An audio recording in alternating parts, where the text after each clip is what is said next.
Hello বন্ধুরা, সবাই কেমন আছে? আজকে ট্যাংরা মাছ নিয়ে চলে এসেছি। ট্যাংরা মাছটাকে ভালো করে ধুয়ে নিয়েছি ভিনেগার দিয়ে। ভাজলে একটু যেমন গন্ধ ছাড়ে, লম্বা লম্বা করে বেগুন কেটে নিয়েছি, বেগুন দিয়ে একটু ভালো করে ভেজে নিয়েছি। ট্যাংরা মাছটাকেও একটু ভালো করে ভেজে নেবো। ভেজে নেওয়ার সময় একটু গন্ধ ছাড়বে, কিন্তু তারপরে সব ঠিক হয়ে যাবে।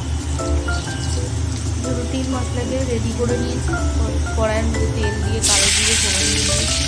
এরপর টমেটো দিয়ে দেবো। টমেটোটা একটু গলে এলে রুটির মশলাটা গুলে ঢেলে দেবো। মশলাটা ততক্ষণ কষবো যতক্ষণ তেল ছেড়ে আসে। তেল ছেড়ে এলে বেশি করে জল দিয়ে দেবো। জল দিয়ে মশলাটা জলেতে ভালো করে ফুটবে, সেই সময় ভাজা মাছটা দিয়ে দেবো।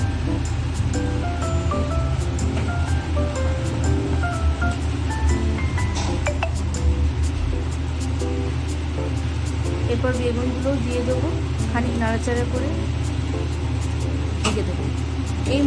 এই তরকারিটা খুব চটজলদি হয় আর খেতেও বেশ টেস্টি হয়। শুধু ইলিশ মাছ দিয়ে যে এইভাবে বানানো যায় তা নয়, ট্যাংরা মাছ দিয়েও বানানো যায়, পোনা মাছ দিয়েও বানানো যায়, যে যেভাবে খুশি বানাতে পারে। এটা খুব চটজলদি হয়, খেতেও ভীষণ মজাদার হয়। আমাদের ট্যাংরা মাছের ঝাল